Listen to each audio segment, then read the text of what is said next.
अग्रगण्यम्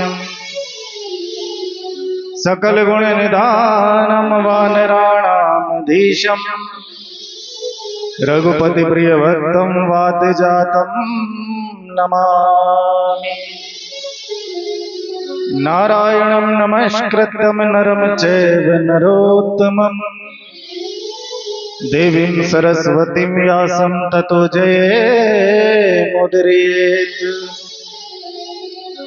हरे कृष्ण कृष्ण कृष्ण हरे हरे, हरे राम राम राम हरे हरे। राधे मेरी स्वामिनी में राधे तेरो दास, जन्म जन्म मोहि दीजियो श्री वृंदावन को वास। मेरी भव बाधा हरो श्री राधे नागर सोहि, जतन की जाई परे श्याम हरित दुति होय। मंगलम भगवान विष्णु मंगलम गरुड़ध्वज, मंगलम पुंडरीकाक्ष मंगलाय स्तनो हरि। भक्ति भक्ति भगवंत गुरु चतुर नाम वपु एक, इनके पद वंदन किए नासत विघ्न अनेक। लाख बार हरि हरि कहूँ एक बार हरिदास, अति प्रसन्न श्री लाडली सदा विपिन को वास। मेरो मन माणिक गिरवी धरो व मन मोहन के पास, प्रेम ब्याज इतनो बढ़ो ना छूटन की आस। जय जय श्री राधा रमण जय जय नवल किशोर, जय गोपी चित चोर प्रभु जय जय माखन चोर। ब्रजे विशंतम नवनीत चोरम, गोपांगनाना चदुकूल चोरम। श्री राधिकाया हृदयाश चोरम, चोराग्रगण्या शरणं प्रपत्ते। चोराग्रगण्या शरणं प्रपत्ते। परम मंगल में परात्पर अखिलेश्वर, अकारण करुणा वर्णाल्य भक्त वांछित, तड़ियोत विनंदित पीताम्बरधारी श्री बालकृष्ण लाल की वामांग में प्रतिमूर्ति श्रीमद् भागवत। आइए बंधुओं, आज हम भागवत जी के चतुर्थ दिवस में प्रवेश करने से पूर्व अपने मन को गोविंद के चरणों में लगाते हुए और हमारे ठाकुर जी के नाम का, राधा रानी के नाम का संकीर्तन करते हुए अपनी वाणी को, अपने मन को पवित्र करते हैं। कृष्ण गोविंद गोविंद गोपाल नंद लाल, कृष्ण गोविंद गोविंद गोपाल नंद लाल। कृष्ण गोविंद गोविंद गोपाल नंद लाल, कृष्ण गोविंद गोविंद गोपाल नंद लाल। कृष्ण गोविंद गोविंद गोपाल नंद लाल, कृष्ण गोविंद गोविंद गोपाल नंद लाल। कृष्ण गोविंद गोविंद गोपाल नंद लाल, कृष्ण गोविंद गोविंद गोपाल नंद लाल।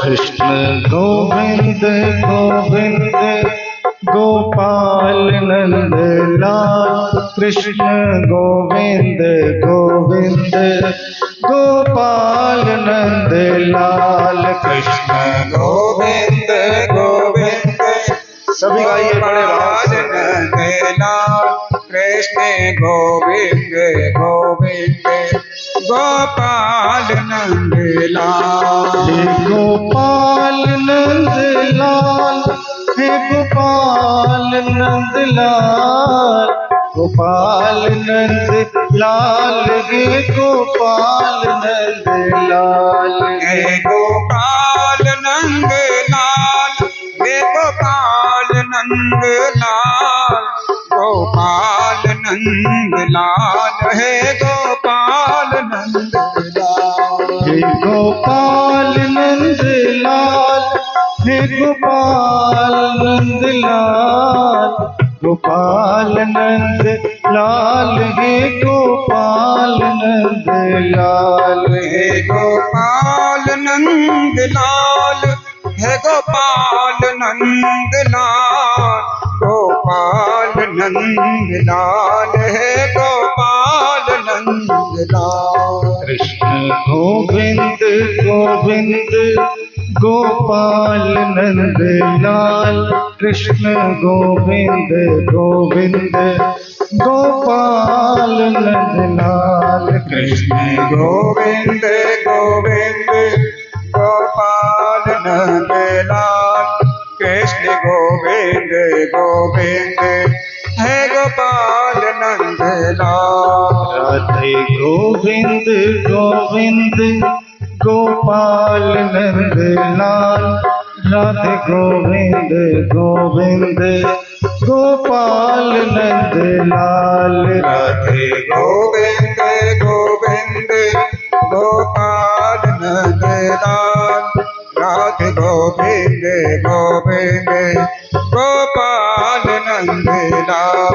कृष्ण गोविंद गोविंद गोपाल नंद लाल कृष्ण गोविंद गोविंद गोपाल नंद लाल कृष्ण गोविंद गोविंद गोपाल नंद लाल कृष्ण गोविंद गोविंद गोपाल नंद लाल। हे गोपाल नंद लाल हे गोपाल नंद लाल गोपाल नंद लाल हे गोपाल नंद लाल हे गोपाल नंद लाल हे गोपाल नंद लाल गोपाल नंद लाल हे गोपाल नंद लाल।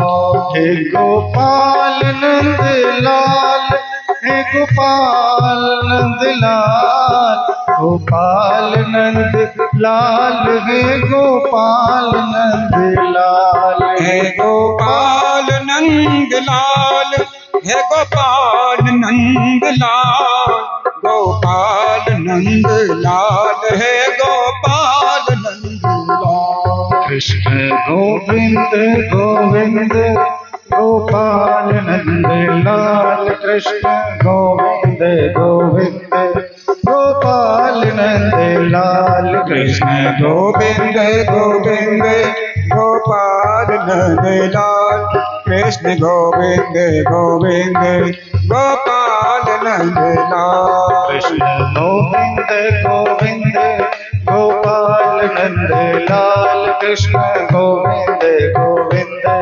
गोपाल नंद लाल कृष्ण गोविंद गोविंद गोपाल नंद लाल कृष्ण गोविंद गोविंद गोपाल नंद लाल। हे गोपाल नंद लाल हे गोपाल नंद लाल गोपाल नंद लाल हे गोपाल नंद लाल गोपाल नंद लाल हे गोपाल नंद लाल गोपाल नंद लाल हे गोपाल नंद लाल। हे गोपाल नंद लाल हे गोपाल नंद लाल गोपाल नंद लाल हे गोपाल नंद लाल लाल हे गोपाल नंद लाल, हे गोपाल नंद लाल, गोपाल नंद लाल, हे गोपाल नंद लाल।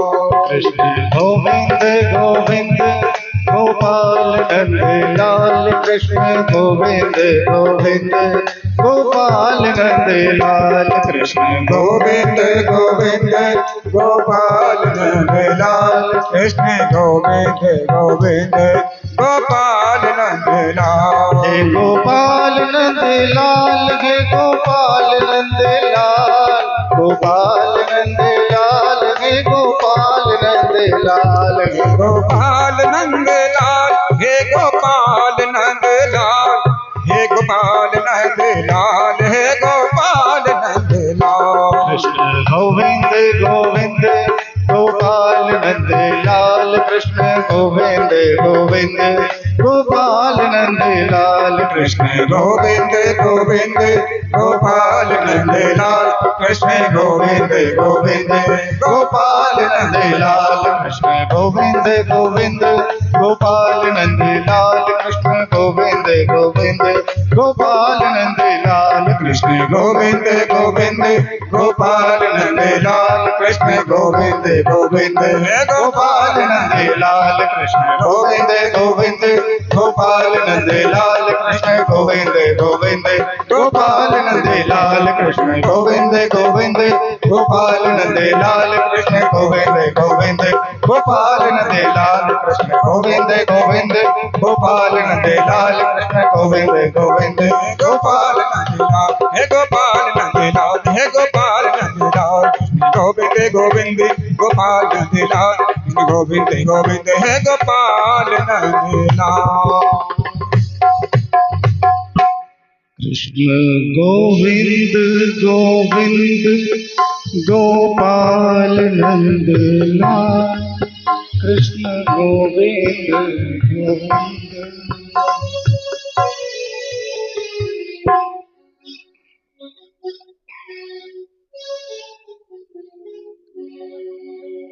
कल संध्या के समय तक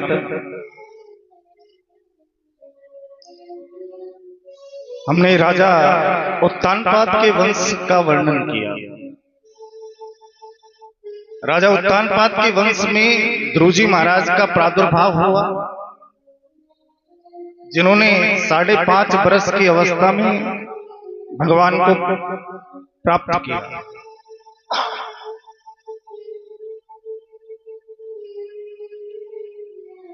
परीक्षित कहने लगे महाराज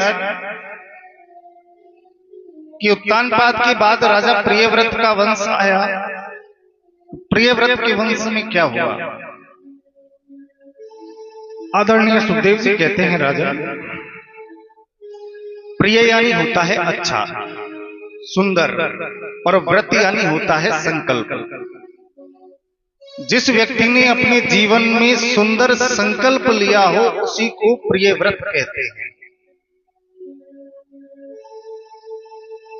बंधुओं, हम जो व्रत करते हैं, व्रत का मतलब क्या होता है?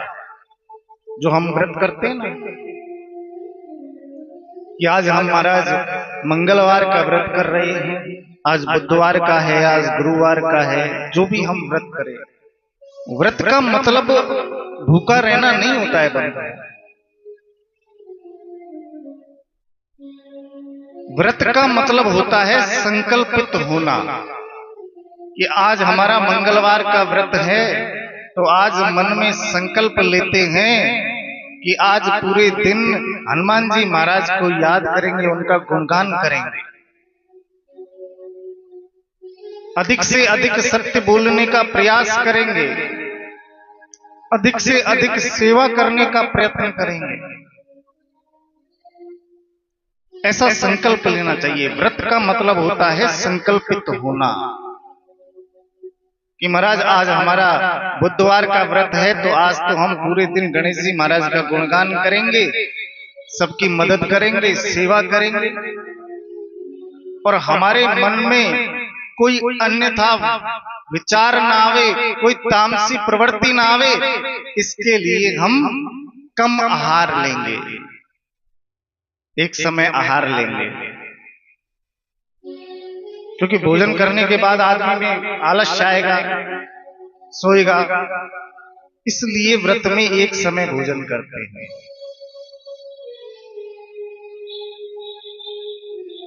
एकादशी का व्रत होता है। एकादशी के व्रत में क्या होता है? एकादशी पता है आपको?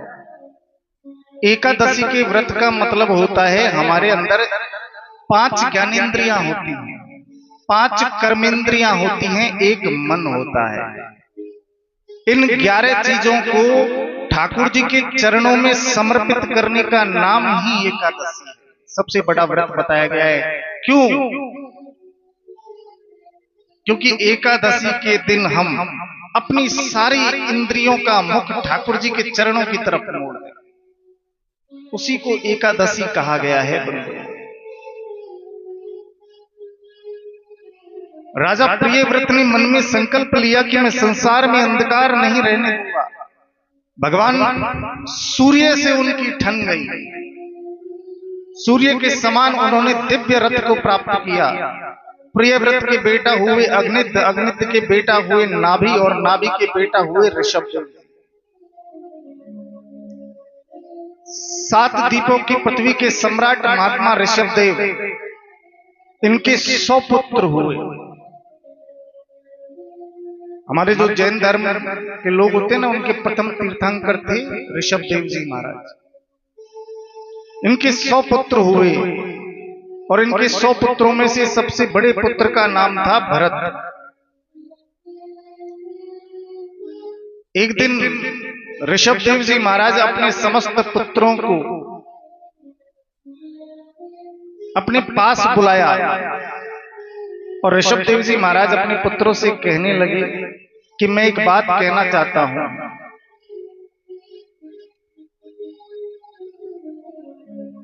कि अब तुम बड़े हो गए हो, युवा हो गए हो, मैं आप लोगों से एक प्रश्न करना चाहता हूं। बड़े पुत्र भरत जी ने कहा, कहिए पिताजी आप क्या प्रश्न करना चाहते हैं? तो राजा ने पूछा कि पुत्र हमें ये शरीर क्यों मिला है? हमें ये शरीर क्यों मिला है? तो सभी पुत्र बोले कि प्रातः काल उठते हैं, स्नान करते हैं, संध्या वंदन करते हैं, बाल भोग करते हैं, राजपाट का कार्यभार संभालते हैं, फिर शाम को चौपड़ खेलते हैं, नृत्य संगीत करते हैं, भोजन करते हैं, और रात्रि में सो जाते हैं। ये शरीर हमें इसीलिए मिला है। ऋषभ देव जी ने कहा, रे पुत्रों, हमें ये शरीर इसलिए नहीं मिला है कि ना हम देहो देह भाजा नृलोके कष्टान कामान रहन्ते विडंग भुजय, कि ना हम देहो देह भाजा नृलोके कष्टान कामान अर्हन्ते विडंग भुजाय। ना हम देहो, ये शरीर हमें इसलिए नहीं मिला है कि हम सुबह उठे, नहाए धोए, कार्यभार को संभाले, नृत्य संगीत करे, चौपड़ खेले और रात्रि को सो जाए, इसलिए शरीर नहीं मिला है। कि तपो दिव्यम पुत्रिकायेन सत्वम, कि पुत्र इस शरीर से हमें तप करना चाहिए। ग्रस्त व्यक्तियों के लिए 3 बातें बड़ी जरूरी होनी चाहिए। पहली बात तो जब हम घर बनवाते हैं ना, तो उसमें जो सबसे उत्तम स्थान होता है, सबसे सुंदर स्थान होता है अपने घर का, उसमें मंदिर जरूर बनवाना चाहिए। बिना मंदिर के घर शमशान भूमि के समान होता है। बंधुओं, घर में मंदिर अवश्य होना चाहिए। मीरा ने यही बात बोली थी कि जब मैं वृंदावन गई तब पता चला, घर घर तुलसी ठाकुर सेवा, अरे दर्शन गोविंद जी को आली री मोहे लागे वृंदावनी को। घर घर तुलसी ठाकुर सेवा, अरे दर्शन गोविंद जी को। तो अपने घर में जो सबसे उत्तम स्थान होता है ना बंधुओं, वहां पर मंदिर जरूर बनवाना चाहिए। और मंदिर जब आप बनवाओ तो उसमें जो भी आपकी भगवान का विग्रह रखा हुआ है, जो भी मूर्ति, जो भी लड्डू गोपाल जी रखे हुए हैं, तो उसको मूर्ति मत समझो। ऐसा समझो कि घर में एक सदस्य हमारे भगवान के स्वरूप में भी विराजमान है, भगवान के रूप में भी विराजमान है। ऐसा मन में विचार रखना चाहिए। मैंने कहा था ना कि भगवान सिर्फ आपके भावों को देखता है। घर में जहां मंदिर हो तो समझना चाहिए कि साक्षात भगवान हमारे घर में बैठे हुए हैं। यदि आपको जीवन भर ये ध्यान रहेगा ना कि भगवान हमारे घर में बैठे हुए हैं, तो मेरी गारंटी है कि आप गलत कार्य करने से बच जाओगे। देखिए, दो तरह की बातें होती हैं। किसी को तो डर होता है कि भगवान देख रहा है,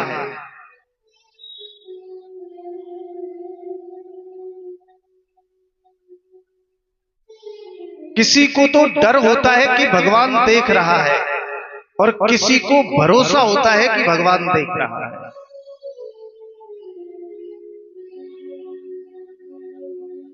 दोनों बातों में बड़ा फर्क होता है।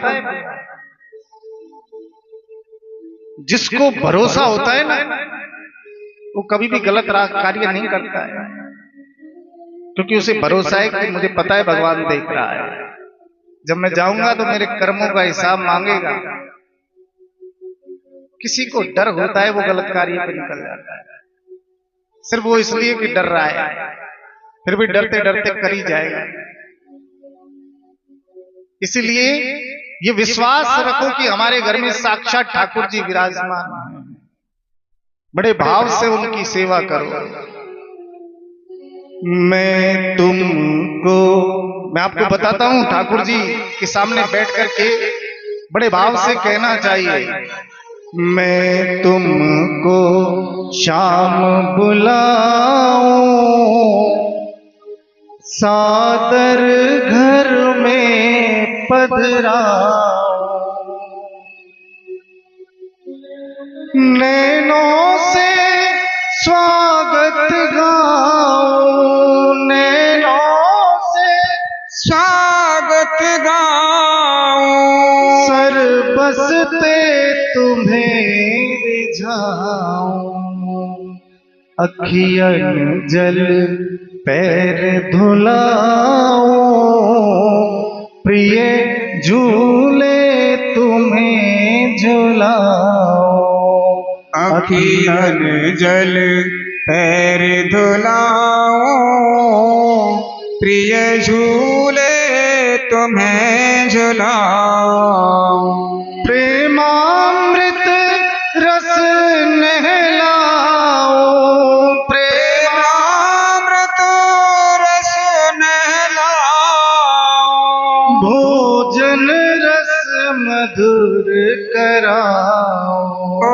भोजन रस मधुर कराओ, प्रिय कोमल सेज सुलाओ, सुरभित अति पवन डुलाओ, प्रिय कोमल सेज सुलाओ, सुरभित अति पवन ढुलाओ, कोमल कर चरण दबाओ, कोमल कर चरण दबाओ, ओ छवि निरख निरख सुख पाओ, हाँ छवि निरख निरख सुख पाऊं, मैं तुमको श्याम बुलाओ